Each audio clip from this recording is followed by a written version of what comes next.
ചെറിയ രൂപത്തിൽ മഴയുണ്ട്. ഞാൻ ആ മഴയത്ത് ബൈക്ക് കഴിഞ്ഞിട്ട് വരുമ്പോഴേ എൻ്റെ കൂട്ടുകാരൻ്റെ വാപ്പ മഴയും നനഞ്ഞ് സഞ്ചി പിടിച്ചുകൊണ്ട് റേഷൻ കടയിലേക്ക് പോവാണ്. അദ്ദേഹത്തിന് മുട്ടിന് തീരുമാനമുള്ള ആളാണ്. വളരെ പ്രയാസപ്പെട്ടാണ് അദ്ദേഹം നടന്നു പോകുന്നത്.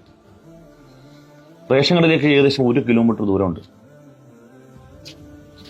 ഞാൻ നോക്കുമ്പം അദ്ദേഹം ഒരല്പം മുമ്പിലേക്ക് നീങ്ങി കഴിഞ്ഞപ്പം അദ്ദേഹത്തിന്റെ മകൻ അങ്ങനെ വരുന്നുണ്ട്. ഞാൻ നിരീക്ഷിക്കുകയാണ് ഈ വാപ്പാന റേഷൻ കടയിൽ കൊണ്ടാക്കുമെന്ന്.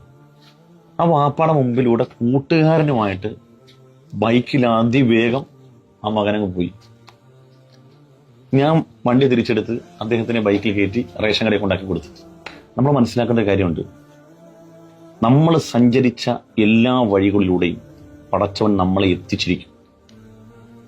നമ്മൾ എന്തെല്ലാം നമ്മുടെ മാതാപിതാക്കൾ അവഗണിച്ചിട്ടുണ്ടോ ആ അവഗണനയിലൂടെ എല്ലാം നമ്മൾ ജീവിച്ചിരിപ്പുണ്ടെങ്കിൽ നമ്മൾ എത്തിയട്ടെ നമ്മൾ ഈ ഭൂമികയിൽ നിന്ന് വിട പറയുള്ളൂ.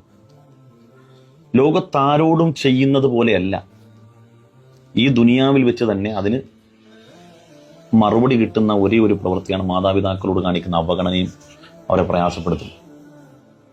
മുമ്പൊരു വാപ്പ എന്നോടൊരു പ്രയാസം പറഞ്ഞതാ.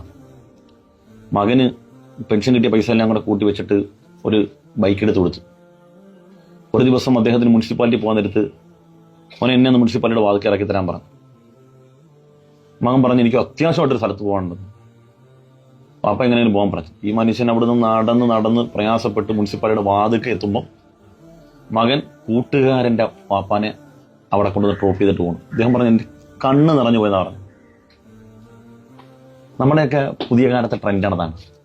കൂട്ടുകാരൻ്റെ ഉമ്മച്ചിയാണ്, കൂട്ടുകാരൻ്റെ വാപ്പിച്ചിയാണ്. സ്വന്തം വാപ്പായും സ്വന്തം ഉമ്മയും വാപ്പയും മാത്രമാണ്. ഈ ഉമ്മച്ചി വിളിയിലും ഉപ്പച്ചി വിളിയിലൊക്കെ ഓമനത്തുണ്ട്. അത് അവനവൻ്റെ സ്വന്തം തന്തക്കും തള്ളക്കും കൊടുത്തിട്ടാണ് മറ്റുള്ളവർക്ക് കൊടുക്കേണ്ടത്.